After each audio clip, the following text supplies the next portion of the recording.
Bem-vindos à videoconferência de resultados do quarto trimestre e ano de 2023 da Blau Farmacêutica. Hoje estamos ao vivo com Marcelo Hahn, fundador, Douglas Rodrigues, CFO, e comigo, Bruna Gamboa, RI. Nosso call está sendo realizado apenas em português, com tradução simultânea para o inglês, e o webcast está sendo gravado e ficará disponível no site de RI da companhia. Agora gostaria de passar a palavra ao Marcelo para iniciarmos a apresentação. Obrigado, Bruna. Bom dia a todos e bem-vindos à nossa videoconferência de resultados. No slide 2, eu gostaria de destacar que em 2023 nós registramos investimentos relevantes que superaram a marca de 670 milhões. Trabalhamos para acelerar todos os pilares estratégicos de crescimento da companhia, guiados pela nossa visão de nos consolidar como uma empresa líder no mercado institucional na América Latina, através de primeiro, expansão de capacidade produtiva, verticalização da cadeia de produção, PDI, parcerias M&A e expansão geográfica na América Latina. Seguimos firmes na execução do nosso planejamento estratégico, apesar de um ano atípico e desafiador, com o início de um novo governo, cenário de juros elevados, restrição de crédito, pressão no setor de saúde e, em especial, nas fontes pagadoras. Mercado desregulado no pós-pandemia e com a persistência pelo TCU de forçar o Ministério da Saúde na aquisição de medicamentos sem registro sanitário da Anvisa para abastecer o SUS. Na ótica de resultados, conseguimos compensar esses desafios com aumento de capacidade produtiva, lançamento de novos medicamentos, aquisição do laboratório Bergman e expansão dos nossos negócios internacionais, resultando em uma receita líquida de 1,4 bilhão, com lucro líquido de 247 milhões e margem líquida de 18%, mesmo de um ano mais conturbado. Isso foi possível graças à nossa sólida posição financeira, com baixo endividamento e negócio com perfil gerador de caixa, suportados pelos sólidos fundamentos do setor farmacêutico no Brasil e do mundo. Mercado robusto, resiliente e essencial na qualidade de vida das pessoas. Várias iniciativas que contribuíram de forma positiva para a evolução dos resultados foram iniciadas em 2023, além de toda uma agenda focada nas melhorias operacionais e integração de políticas e processos com o Bergman, expansão da Hemarus e expansão na América Latina. Também tivemos uma intensa agenda de renegociação com nossos fornecedores e conseguimos uma redução importante dos custos unitários de produção. Detalhando mais esses investimentos relevantes que comentamos em expansão de capacidade, destacamos a inauguração da planta de especialidades do prédio 210, que começou a contribuir para os resultados da companhia a partir de abril de 2023 e vem maturando rapidamente. Passamos a ocupar todas as linhas produtivas da Blau Goiás, que também começou a contribuir para o resultado em 2023, mais do que dobrando a capacidade dessa fábrica. E as melhorias das linhas produtivas da Blau São Paulo e Calcaia do Alto. E a inclusão da planta fabril do laboratório Bergman na nossa operação. Já sobre aquisições e expansões, gostaria de destacar a conclusão da aquisição do laboratório Bergman em julho, que juntamente com a Blau cria um dos maiores parques produtivos nacional de liofilizados oncológicos e um dos maiores portfólios de oncohemato do Brasil. Já na ótica de verticalização internacional, estou muito entusiasmado com a evolução da Prothya, que desde que anunciamos o investimento, as informações da Prothya ainda estão em processo de auditoria. Mas já consigo adiantar que em 2023 a empresa atingiu recorde de receita de mais de 315 milhões de euros, crescimento de mais de 30% em relação a 2022. Essa operação também é importante, pois abrirá o mercado europeu para certos produtos da Blau. Tem muita sinergia com o nosso centro de coleta de plasma nos Estados Unidos e trará uma importante receita moeda forte para a companhia nos próximos anos. Continuando a expansão dos centros de coleta de plasma nos Estados Unidos, a Hemarus, iniciamos a coleta de plasma no nosso segundo centro, Norte de Miami, e ao final de dezembro já iniciamos as obras do centro de Flamingo. Adquirimos participação acionária de 20% no centro de coleta da Hemarus Matriz, em Jacksonville. As receitas advindas da Hemarus cresceram em 2023 mais de 70% em relação a 2022. Expansão internacional na América Latina e nossas subsidiárias: Argentina, Colômbia, Peru, Equador e Uruguai. Com o objetivo de estruturar toda a nossa operação nesses países, investimos cerca de 20 milhões em 2023 e as nossas receitas alcançaram 91 milhões de reais. PDI teve um investimento nunca visto pela companhia de 148 milhões de reais, cerca de 11% da nossa receita líquida, e será um dos impulsionadores do nosso ciclo de crescimento em 2023 e em diante. Em 2023, iniciamos a produção e comercialização de 5 novos produtos com mercado endereçável total de 200 milhões de reais, que é apenas uma fração dos mais de 7 bilhões de oportunidades do pipeline 2024-27. Incluindo ainda os 4 anticorpos monoclonais que estamos desenvolvendo com um mercado endereçável de mais de 5 bilhões de reais no Brasil e 42 bilhões de dólares no mundo, que devem ser capturados a partir de 2028. Além disso, seguimos avançando com nossos projetos de 4 IFAs próprios, em linha com o nosso plano estratégico de verticalização da produção. Sobre ESG, fico muito orgulhoso dos projetos realizados em 2023 e dos prêmios conquistados ao longo do ano. Divulgamos o nosso segundo relatório anual de sustentabilidade, seguindo os indicadores de GRI, e já iniciamos a preparação do terceiro relatório. Estabelecemos os pilares de ESG da companhia, que são acesso, inovação e educação. Apoiamos o esporte em 6 instituições sociais alinhadas com o nosso propósito e realizamos o primeiro centro de diversidade, com workshops de sensibilização para toda a liderança. Hoje, 57% dos Blauers são mulheres e, olhando para os cargos de liderança, o índice é de 45% de mulheres. Ainda gostaria de passar a palavra à Bruna, que seguirá com a apresentação. Obrigado. Obrigada, Marcelo. Passando agora para o slide 3, damos destaque ao nosso pipeline de produtos, que é atualizado trimestralmente. É importante reforçar que nós apresentamos informações preliminares e que as datas apresentadas são estimativas da companhia, já que o registro dos medicamentos depende de órgãos reguladores, podendo haver alterações que acelerem ou atrasem o lançamento dos produtos. Conforme já mencionado pelo Marcelo, em 2023 nós lançamos 5 novos produtos no Brasil, com um mercado endereçável total de cerca de 200 milhões, dos quais 2 desses foram lançados agora no 4º trimestre. No ano de 2023, nós realizamos a submissão de 13 medicamentos na Anvisa e 29 produtos em outros países da América Latina, e também obtivemos a aprovação de 15 novos medicamentos na Anvisa e 17 na América Latina. Como podemos ver no gráfico da direita, a cada trimestre, a Blau segue ampliando a participação dos novos produtos nos seus resultados, que representaram cerca de 10% da receita líquida em 2023. Também ficamos muito felizes em comunicar que, ao final de 2023, os produtos que lançamos em 2021 já haviam atingido um market share médio de 35%, os medicamentos lançados pela Blau em 2022 atingiram um market share médio de 12%, e os produtos que lançamos em 2023 já tinham atingido um market share de 4% ao final do ano. Passando agora para o slide 4, vamos começar a falar sobre os resultados financeiros do período. No 4º TRI, nós atingimos recorde de receita líquida trimestral, com crescimento de 7% frente ao 3º TRI de 2023. Os demais indicadores, como lucro bruto, EBITDA e lucro líquido, também avançaram com crescimento de 8%, 16% e 24%, respectivamente. Quando analisamos o desempenho anual de 2023, nós tivemos investimentos relevantes de 670 milhões de reais, apesar do ano desafiador, e o que também acabou impactando as margens do período.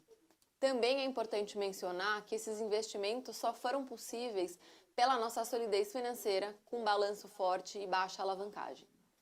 Indo para o slide 5, sobre a receita líquida, nós atingimos o recorde, como eu mencionei, de 387 milhões na receita trimestral, um crescimento de 7% em relação ao trimestre anterior, o indicando uma aparente estabilização de preços, com incremento de receita vindo principalmente de Bérgamo e impulsionado pela BU de especialidades. No ano de 2023, nós conseguimos compensar os desafios já mencionados na apresentação com novas fontes de receita, ou seja, lançamento de novos produtos, aquisição do laboratório Bérgamo, expansão dos negócios internacionais da Blau, que resultaram uma receita no mesmo patamar que a gente reportou em 2022. Agora eu gostaria de passar a palavra para o Douglas, nosso CFO, que seguirá com a apresentação. Obrigada. Obrigado, Bruna. Bom dia. Bom, pessoal, seguindo agora, a ideia é colocar um pouco mais de detalhes sobre a nossa performance financeira do último TRI, fechamento do ano. A Bruna já comentou, acho que os principais destaques, né, dessa nossa performance. Especificamente, muitos dos fatores que nós comentamos aqui no terceiro TRI estavam presentes no 4º trimestre da companhia. Mas acho que o ponto importante para se destacar é a evolução desses indicadores no último TRI em comparação ao trimestre anterior, demonstrando aí, né, o avanço da execução do nosso plano.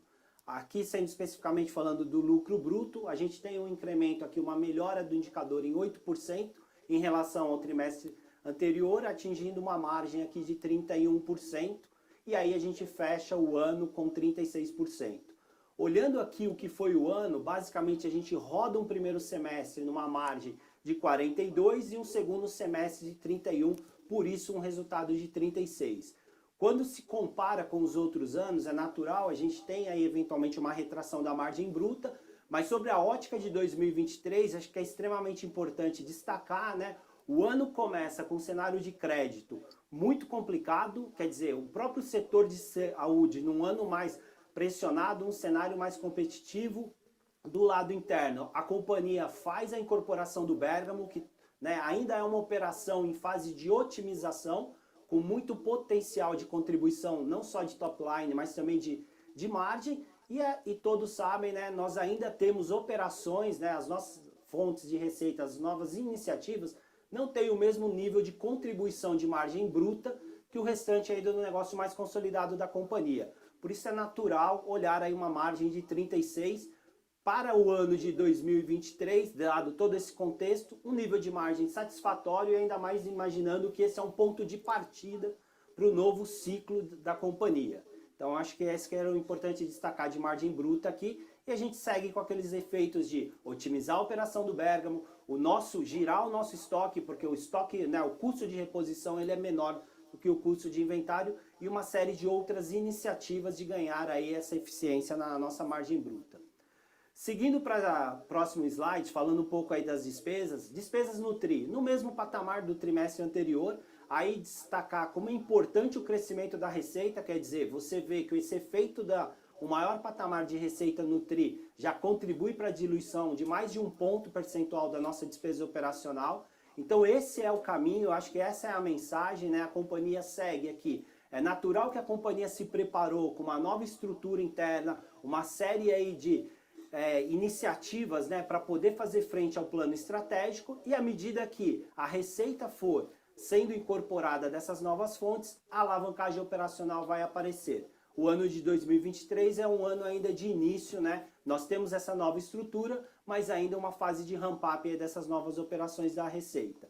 E aí, acho que vale destacar só aí nesse patamar final de receita de 2023, o Marcelo já mencionou, mas 3% dessa receita, dessa despesa se refere a PDI, e a gente teve um impacto negativo no ano passado de PDD, muito em função do cenário de crédito que começou ali no ano, né, muito mais estressado. Passando para o próximo slide aqui, falar um pouco do EBITDA, a Bruna já mencionou, mas o EBITDA, último TRI versus terceiro TRI, uma evolução de 16%, né, de 16%, um crescimento. Esse aqui é o EBITDA recorrente da companhia. Então, basicamente, só tem os efeitos da margem bruta e da alavancagem operacional das despesas que eu já mencionei anteriormente. Quando a gente olha para o EBITDA, considerando o efeito da compra vantajosa, a gente atinge aí um patamar de 360 milhões de reais e uma margem próxima de 27%, né? Então, de novo, acho que a gente tem que olhar para 2023 como um ponto de partida do novo ciclo da companhia. Próximo slide, aí lucro líquido, além de todos os efeitos já destacados anteriormente, basicamente tem o resultado financeiro relacionado à variação de caixa da companhia no ano de 2023 e o efeito da despesa de imposto de renda. 2023, basicamente todo o nosso imposto de renda ele é diferido, eu não tenho o efeito do corrente e boa parte desse diferido está relacionado à compra vantajosa do Bergamo. Novamente, vale destacar, o plano estratégico da companhia não contempla a incorporação do Bergamo no curto prazo. Logo, esse efeito não se materializa de você ter esse diferido sobre a compra vantajosa. E aí, né, então, novamente, 24% aí de evolução no último TRI e fechamos o ano aí considerando o efeito da compra vantajosa com uma margem líquida de 18%, uma margem, de novo, para destacar dentro de que foi o ano de 2028, muito sólida. Aí passando para o próximo slide, aí agora entrando um pouquinho mais no balanço da companhia, né? Então, a parte de capital de giro e também a parte de CAPEX. Capital de giro, mesmo patamar, a gente gira aí em torno em comparação com a receita líquida, 59%. Falando do prazo médio de pagamento e recebimento, né? praticamente estabilizado. A companhia segue buscando aí oportunidades de negociação até para melhorar um pouco, mas dentro da realidade de mercado são esses os indicadores atuais e claro que qualquer melhora nisso você tem uma liberação de caixa e a companhia segue com esse objetivo. Olhando para os estoques, acho que é o grande ponto positivo do TRI. A gente não apresentava dias de estoque, né, na casa aí de 220 dias desde o primeiro TRI de 22. E aí vocês poderão ver até pela própria demonstração financeira da companhia o efeito de controlador e consolidado. Basicamente a gente ainda segue com muitas operações que a gente tem a oportunidade de otimizar. É natural que a gente siga aí liberando capital de giro, que é extremamente importante. Mas já um efeito positivo dessa aceleração do giro dos nossos inventários. Olhando para CAPEX. CAPEX, basicamente, de intangível, né? Um investimento de 104 milhões no ano, 7,5% da receita, um patamar muito em linha do que a companhia deve seguir. A gente sempre fala que olhando para resultado de 2 a 3 a receita e olhando para balanço aí de 6 a 7% da receita, o investimento foi de 7,5% no ano passado. E CAPEX de imobilizado na casa de 120 milhões de reais. Olhando o ano passado, aí basicamente a gente teve o P210 e avanço aí, né, de expansão e aumento de capacidade em todas as nossas operações no Brasil e principalmente as nossas operações internacionais. Esse também, de novo, é um patamar de CAPEX esperado aí para os próximos anos, até para efeito de projeção de caixa. Bom, seguindo agora, o último slide aí antes da gente passar para a sessão de perguntas. Acho que é um slide extremamente importante como mensagem, né, até aqui dessa parte de resultados e performance financeira. Ou seja, dado o contexto de 2023, de um resultado eventualmente até um pouco mais pressionado, num cenário mais desafiador, e um patamar de investimentos extremamente relevante, a companhia demonstra mais uma vez a sua solidez, a robustez financeira e praticamente fecha o ano sem alavancagem. A nossa alavancagem, a gente era caixa líquido, mas hoje é uma alavancagem de 0,4, com uma dívida basicamente de longo prazo e a um custo financeiro extremamente, né, atrativo aí. Então acho que isso demonstra que a companhia é extremamente, né, responsável em termos de executar o seu plano estratégico e tem espaço para seguir aqui, está muito bem preparada e posicionada para continuar seguindo com esse plano de investimentos que é extremamente importante para o seu próximo ciclo. Mas isso demonstra aqui, basicamente, que a companhia hoje é quase que um case único no mercado em contexto de alavancagem financeira. Ok? Bom, dessa parte era isso, agora a gente vai abrir para as perguntas e depois o Marcelo volta com as considerações finais. Obrigado. Perfeito, pessoal. Vamos começar com a sessão de perguntas e respostas. A nossa primeira pergunta na fila é do Felipe Amâncio, do Itaú BBA. Felipe, pode seguir. Opa, bom dia, pessoal. Obrigado aqui por pegar minhas perguntas. São duas do meu lado. A primeira delas aqui em Bergamo. Se vocês pudessem passar um update, né, sobre o ramp-up, também a integração da empresa aqui, que a gente notou que mesmo a Bergamo ela aumentando a participação dela no sequencial, a margem bruta ela ficou praticamente flat. Então, queria entender se vocês já começam a perceber aqui algum tipo de captura de sinergia, por favor. E a segunda pergunta em capital de giro. A gente notou uma pequena piora sequencial em dias de recebíveis e uma melhora nos dias de estoque. Do lado de recebíveis, queria entender se vocês já conseguem ver algum sinal de alívio aqui vindo dos clientes de vocês. E do lado de estoque também, qual que é o espaço que vocês ainda enxergam de melhora nessa linha, por favor. Obrigado pela pergunta. Vamos começar com a primeira resposta sobre os dias, né, dos nossos recebíveis. O mercado está competitivo, a concorrência está dando mais prazos, né, e a companhia tem que se adequar. A fonte pagadora ela tem feito uma pressão muito grande dentro dos hospitais. Os hospitais, por consequência, fazem uma pressão muito forte nos distribuidores. E, consequência, a gente tem que dar o apoio ao nosso distribuidor, ao nosso parceiro, que é o próprio hospital, né, e continuar aí a nossa jornada ampliando, né, a nossa presença dentro desses nossos clientes. E, com isso, a gente se vê obrigado. Outro fator importante também é que a gente também tem aumentado os valores dos nossos recebíveis dos nossos clientes, a concentração. Por quê? Porque como o nosso portfólio vai crescendo, a gente tem maior presença dentro dos nossos clientes, né? O número de clientes não cresce em números que da mesma forma que cresce o nosso portfólio. A gente tem colocado muitos produtos novos no mercado, né? São produtos que algum deles tem alguns valores agregados altos, e a gente tem tido uma maior participação. Então, com isso também, a gente é obrigado a dar melhores prazos. Dentro de uma realidade de mercado atual, né, Marcelo? Que vem eventualmente desse prazo aí de ser feito da crise de crédito do ano passado. Então, hoje é natural que você trabalhe dentro desse patamar aí.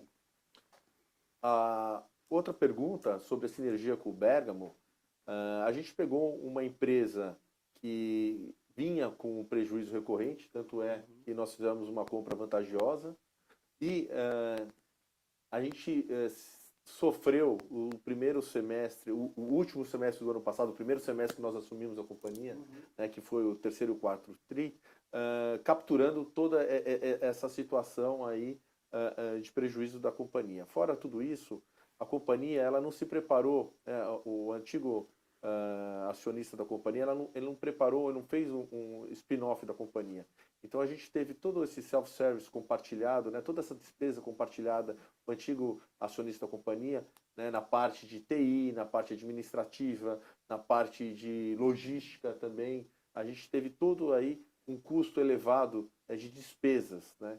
Então é bom destacar que apesar, né, de todo o resultado da companhia ter sido, no final das contas, prejudicado aí por essa aquisição, né? Da mesma forma que os resultados da companhia ficaram prejudicados também, né, com todos esses investimentos que a companhia tem feito, né, de crescimento orgânico, né, tanto na América Latina como na própria Hemarus, né, que ainda trazem uma contribuição negativa para o resultado da companhia. Então é muito importante que o investidor, que o sell-side, os analistas vejam, né, que a companhia poderia entregar um resultado, como o Douglas fala, né, que é um case único, né, que o resultado poderia ser muito maior se você contemplar todas essas despesas não recorrentes, futuras, no nosso negócio.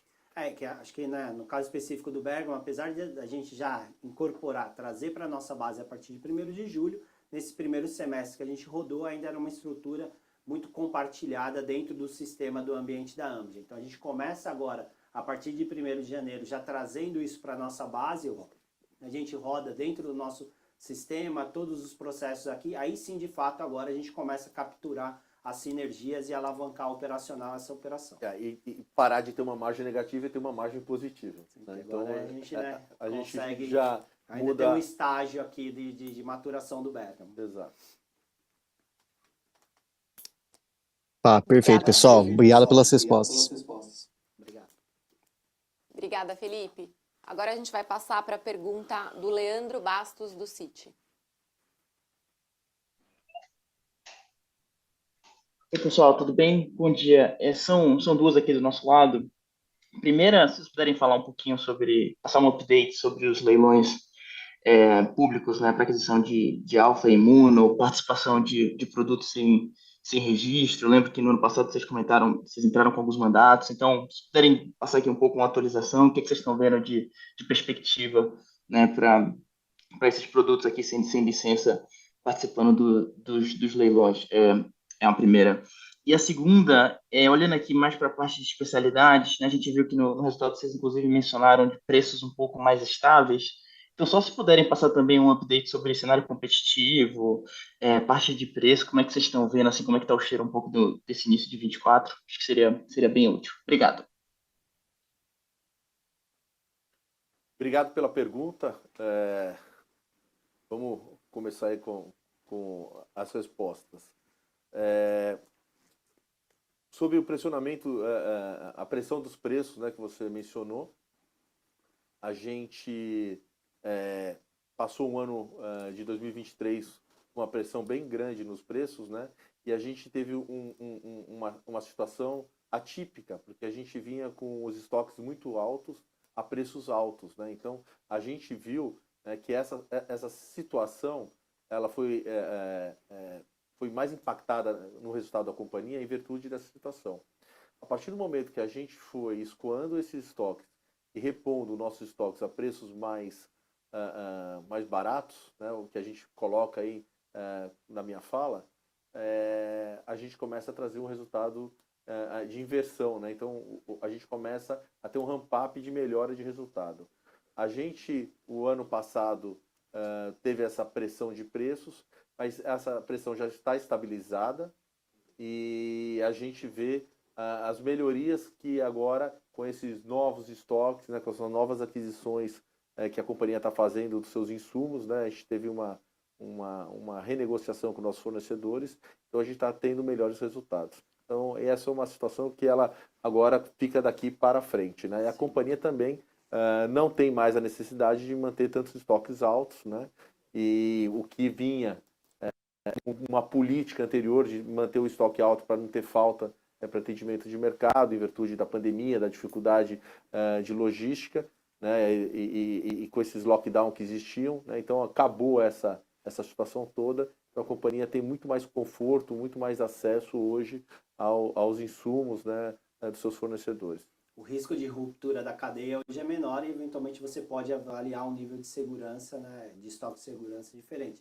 E acho que, especificamente, 2023 foi quase que um ano de freio de arrumação.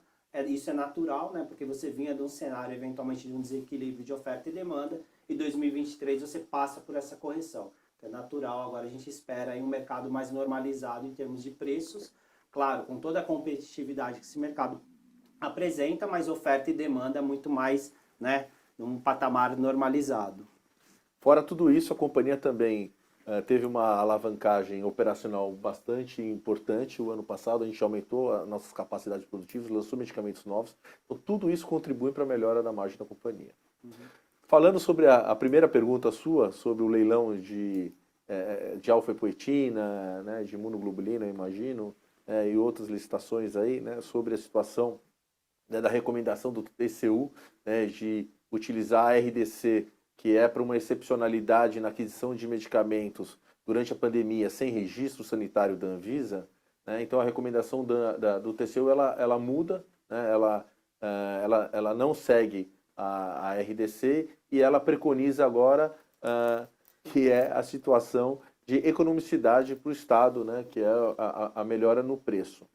A gente e todo o mercado tem rebatido esse entendimento do TCU. Eu acho que hoje existe uma convergência entre todos os stakeholders do sistema, né? Então a gente vê nossos próprios concorrentes, né, que eram, até então não se manifestavam, né? Então a gente vê associações, a própria Fiesp, CNI, a própria Anvisa, o próprio Ministério da Saúde, né, rebatendo, né, essa situação do TCU. Então estão todos convergindo, né, para o mesmo entendimento de que isso é um absurdo, até porque não faz sentido uma empresa regulada estar presente no país, né, investindo milhões de reais, como a Blau tem investido em PDI, né, para seguir as premissas da Anvisa, né, e você vê uma concorrência desleal de um produto sem registro ingressando no mercado, sem atendimento dessa regulação toda, né, sem fazer os estudos de segurança e eficácia, sem ter uma planta seguindo as boas práticas de produtivas de acordo com o que são as premissas aqui da Anvisa. Então, é um total absurdo. A gente tem tomado todas as iniciativas possíveis, né, que nos cabe, né, junto da Justiça. A gente tem hoje uma situação que a licitação de alfa-epoetina ela está suspensa, né, e a de alfa-epoetina se encaminha para da imunoglobulina se encaminha para a mesma situação. Então todos em compassos de espera, né, de que o STF se manifeste em relação a esse entendimento do TCU. Existe inclusive um questionamento da própria AGU ao STF perguntando quem que eu devo seguir, se eu devo seguir a lei ou se eu devo seguir o entendimento do TCU, para você ver aonde chegamos, né? Então é uma situação atípica que a gente espera que se resolva o mais breve possível, até para nortear não só os investimentos da Blau para o futuro no Brasil, como dos nossos concorrentes, né? Porque você investindo no mercado regulado, né, e isso daí é totalmente improdutivo, né? Pensar de ter uma indústria nacional fortalecida, né, e que atenda às premissas sanitárias brasileiras. né? Então é uma situação aí que a gente espera e tem convicção de que vai ser sanada o mais breve possível. Até porque, se não for sanada, a gente vai ter aí problema de desabastecimento de alguns medicamentos. Tá joia, Marcelo. Obrigado. Bom dia. Obrigado, Leandro. Bom dia a todos. Obrigado, Leandro. Obrigado. Leandro, obrigada. Agora a gente vai para a pergunta do Guilherme Vilela, do JP Morgan. Oi, pessoal, Marcelo, bom dia. Obrigado por pegar a nossa pergunta.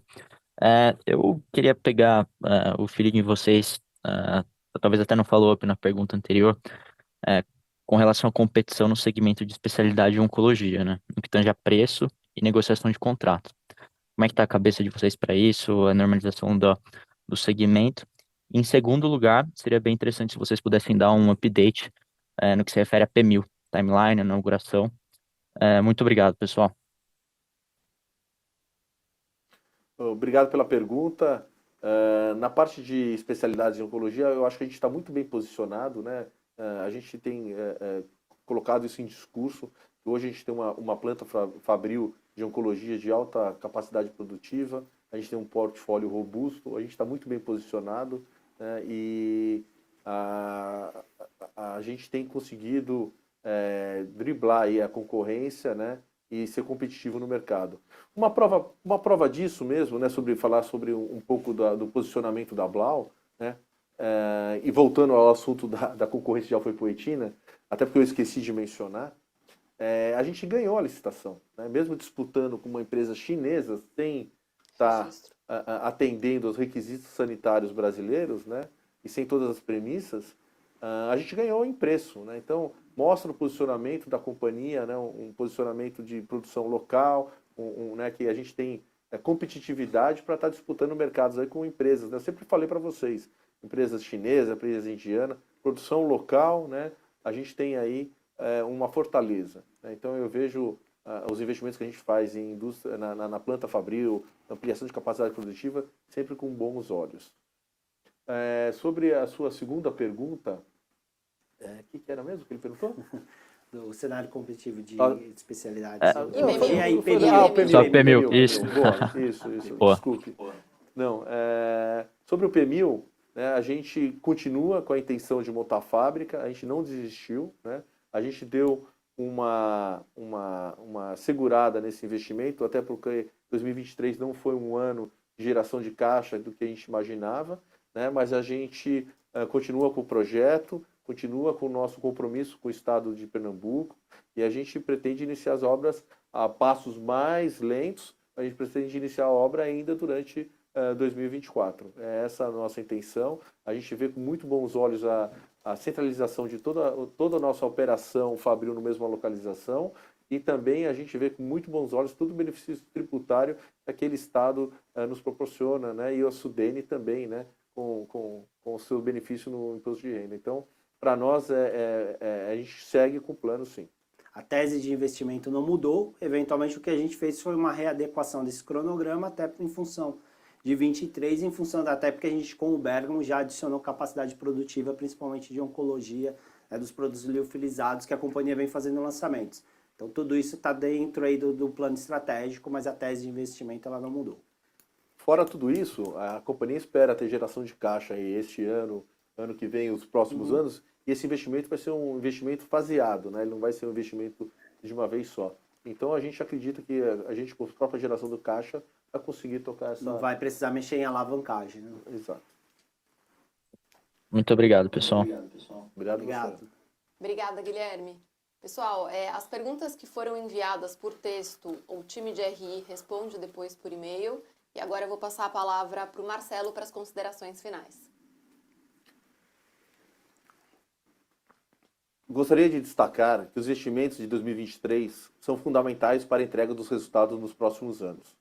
É muito gratificante ver a continuidade e evolução da Blau nos últimos anos, mas a transformação que está por vir será mais impressionante. Em 2024, vamos continuar o nosso ciclo de crescimento e colher os investimentos realizados no passado, impulsionado pelas novas fontes de receita da companhia. Além disso, sinergias como o Bergamo, o lançamento de novos medicamentos, melhorias operacionais e otimização do capital de giro ajudarão na evolução dos resultados. Em 2025, já devemos ver coisas ainda mais transformacionais Destaque deve ser Protia e aceleração do processo de internacionalização. A Protia nos dá grande exposição de receita e moeda forte, possibilita a entrada em novos mercados com melhor posicionamento e é um passo importante na verticalização da produção. Em 2023, a Protia superou 315 milhões de euros em receita, faturamento maior do que o da Blau. Olhem o potencial que tem essa operação. Nos próximos anos, temos marcos importantes na verticalização de produtos estratégicos, expansão de capacidade de otimização tributária, além do lançamento dos 4 anticorpos monoclonais que estão em desenvolvimento. Temos convicção que os investimentos atuais irão mudar o patamar da Blau. Esse novo ciclo de crescimento, assim como em todos os ciclos anteriores, apresentará o retorno esperado para todos os stakeholders da companhia, acionistas, colaboradores, clientes, fornecedores e toda a comunidade que impactamos com nossos medicamentos e ações em ESG. Estamos só começando, junte-se a nós. Muito obrigado pela confiança e que 2024 seja um ótimo ano para todos. Obrigado, Blauer! Obrigado. Obrigada.